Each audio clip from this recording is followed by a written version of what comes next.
Hello everyone.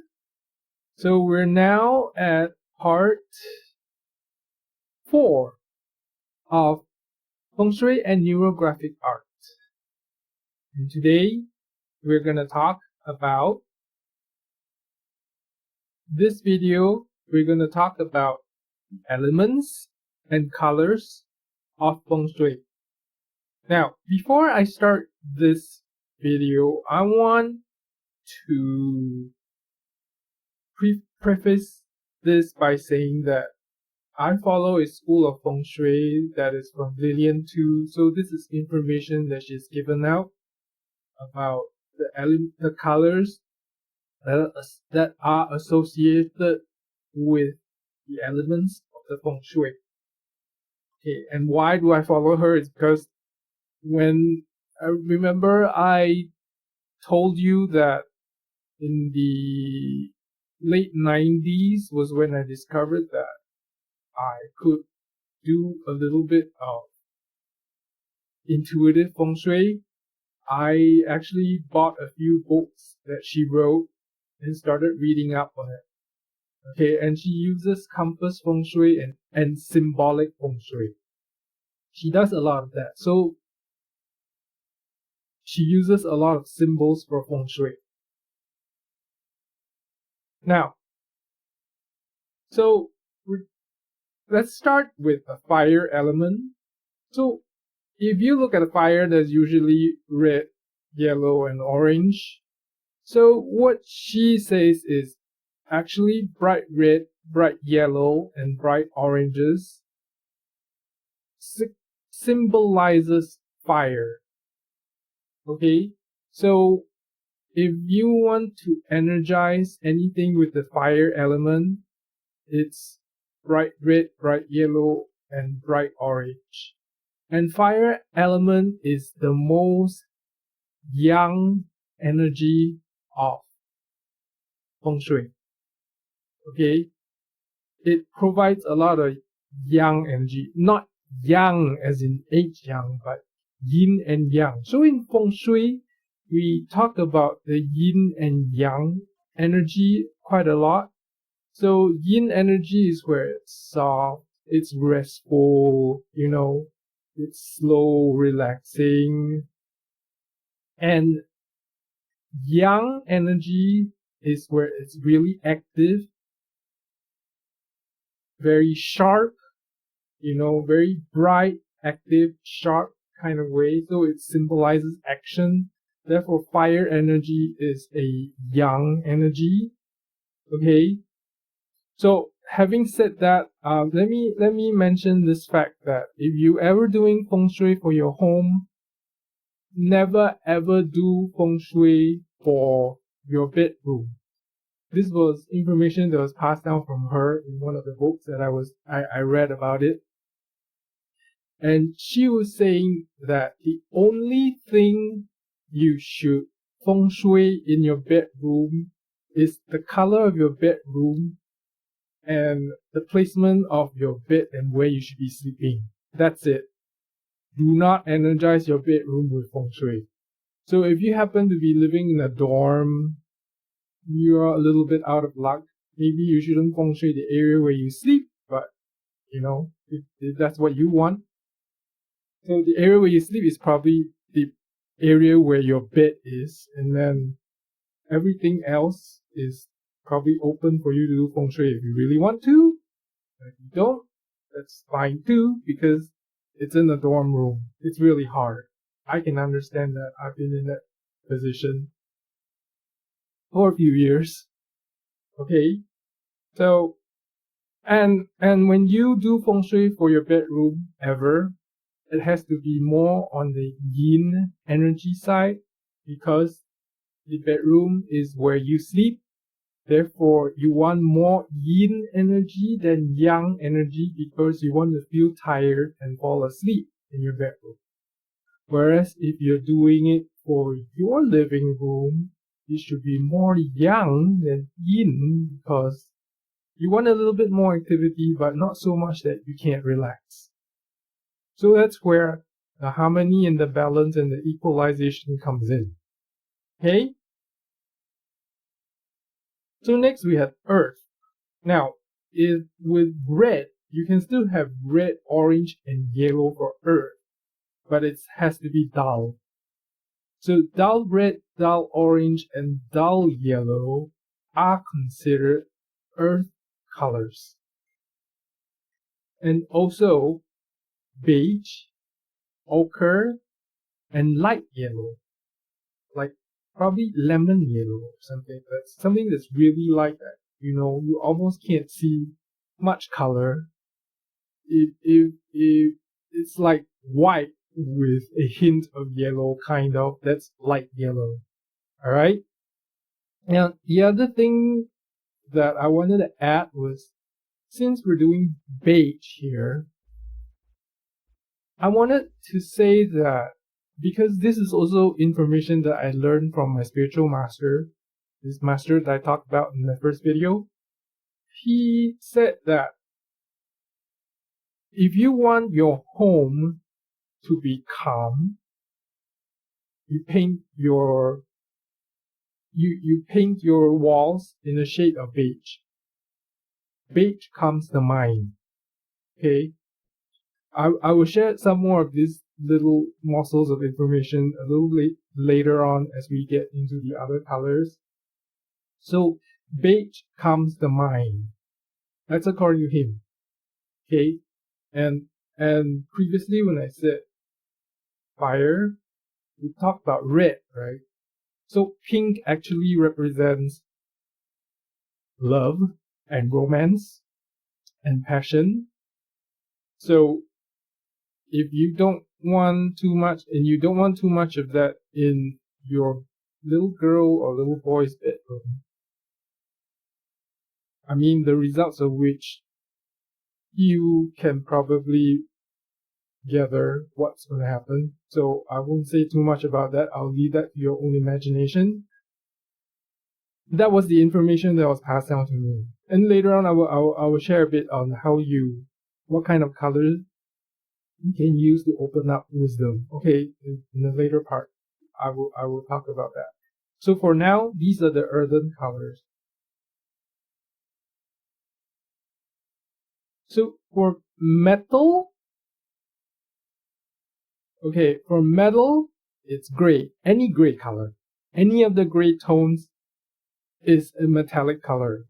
Obviously, any color with a sheen, with a metallic, shiny sheen, anything shiny belongs to the metal element. Gold, silver, chrome, bronze, you name it, even metallic blues, metallic reds, metallic oranges are all part of the metal element. And white is considered a metal color too. And then there's water. Okay, so for water, any blue is water. Turquoise included, the greenish blue. Okay, the greenish blue tones, they're all water. Cyan, turquoise, and then there's purple and black.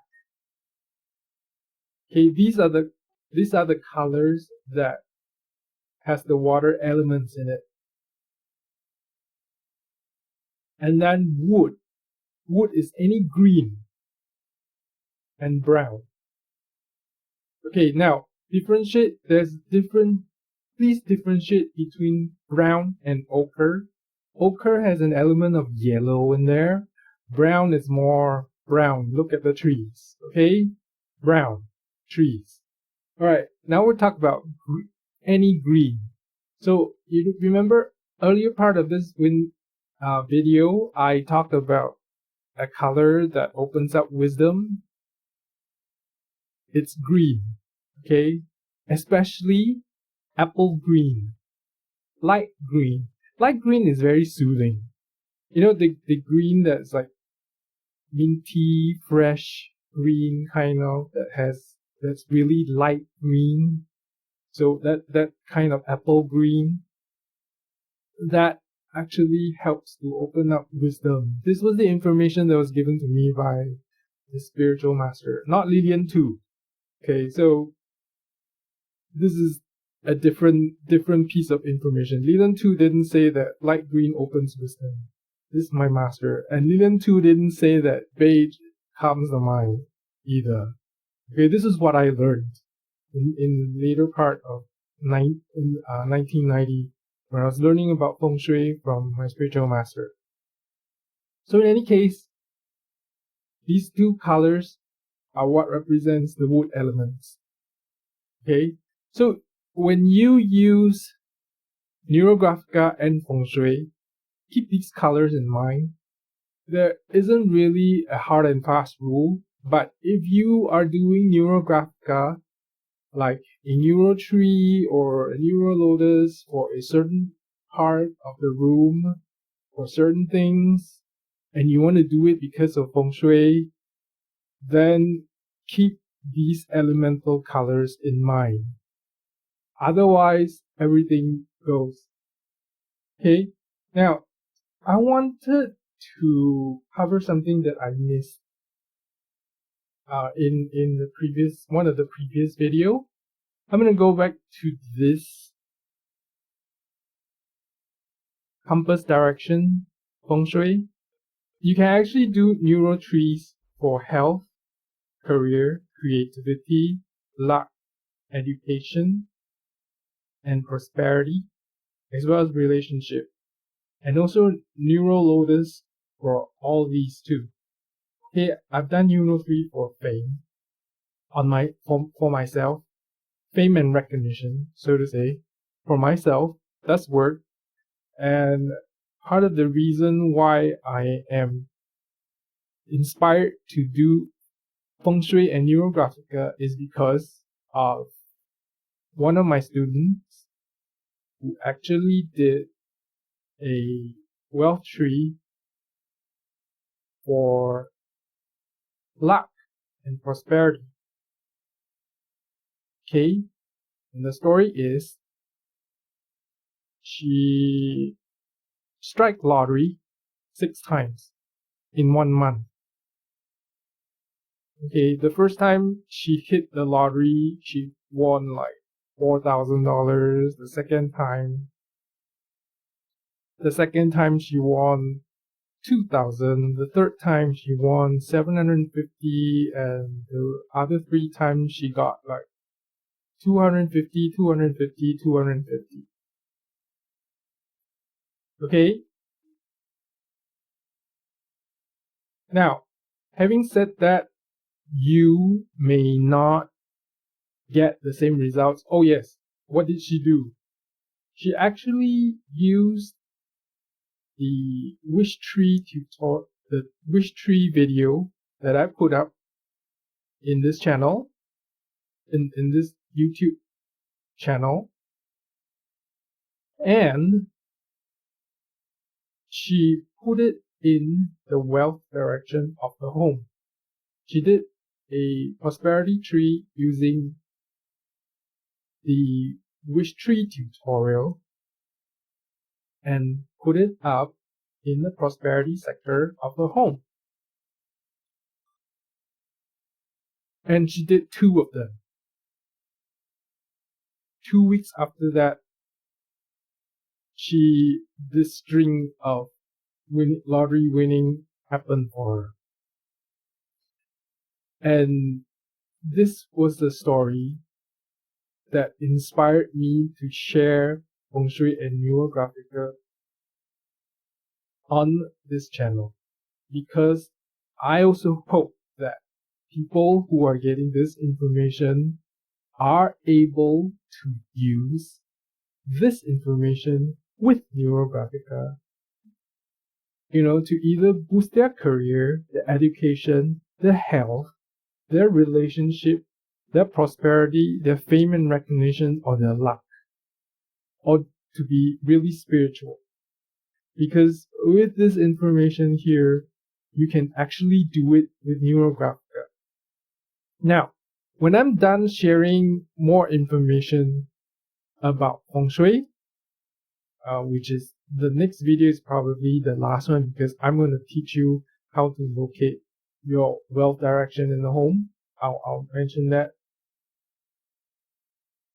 When I'm done with that, I will be doing a series of a few videos teaching you how to do some neurographica art that you can use as quote unquote power art for your feng shui sectors of your home. Now, with regards to what happened to this student of mine, I want to add that you may not experience the same results, but I want to say that if you want the results, if you want favorable results, you need to have a way for this energy to enter. So let me explain what this means. Like when this student of mine did the wealth tree in a prosperity sector of her home, she has a habit of playing lottery like twice a week in small amounts. Like the lottery here works a little bit differently than the other countries. When you hit, it's not $1 million, $2 million. It depends on how much you bet. So she plays bi-weekly. She plays not bi-weekly, twice a week. Just play. Like she spends an average of probably about $10 or less a week on lottery tickets, depending on what number she can think of. If she gets nice, good numbers, she will buy the lottery ticket and put like a few dollars bet on it. And if not, she probably won't play. So in any case, this is the inlet for the wealth energy to enter into her life. So when she drew the wealth tree and put it in the energy sector, obviously you want to invite more wealth energy into your life. So she has this way for the wealth energy to enter. So if you are trying to energize any of the aspects of your life that you want, you have to give the energy a way to enter. So the thing to take away from all of this is, let's say you want to boost your career luck. So boosting your career luck would mean that you can find a better job, or you have a big mentor coming in, or you get a pay raise and stuff like that. Now you need to leave a path for that energy to enter. So let's say if you're unemployed right now and you try to boost your career sector, so the most that will probably happen is, you probably land a good job with good pay, being employed, having an incoming stream of income. So that's a plus already. So, but don't expect things to just fall into your lap. Like if you're unemployed and you're not actually looking for a job, don't expect somebody to call you out of the blue to offer you a big paycheck and a big job. Okay, that's not going to happen. So you have to be actively looking. You have to give the energy a way to come in. So the same thing with if you're boosting your creativity, and let's say you're an artist and you're down in the dumps and you want to boost your creativity and you did this. But if you haven't been drawing or creating, then nothing's going to happen. Same thing with romance. You want romance, but if you're not actually actively looking or actually have a target in mind, so if you're not giving the energy a way to enter, then it's not going to happen. So if you're doing feng shui in hopes that you can boost the energy of a certain aspect of your life, you have to leave a way, or you have to actually open up a way for this energy to happen. If you want more wealth, more money in your life, then you have to have a way for this money energy to enter your life. Whether it's buying lottery tickets, I'm not advocating that you should be buying lottery tickets, but have a way to enter, like if you were crafting to make more money and all this, and and if you did this, maybe one of your craft work might start selling like hotcakes. That's how the energy enters. So you have to leave a way for the energy to enter before it will come. If there's no way for the energy to come in, then it's not going to happen. It's kind of like, if you're, how would I say this? If you're New Age, if you are one of the New Age religions, if you're into one of these, he's saying that I'm going to call up to the universe and ask them for help, and the universe does drop you help, but you're not looking at it. You're not actually receptive to it. So then you won't see that help coming, and it's not going to happen.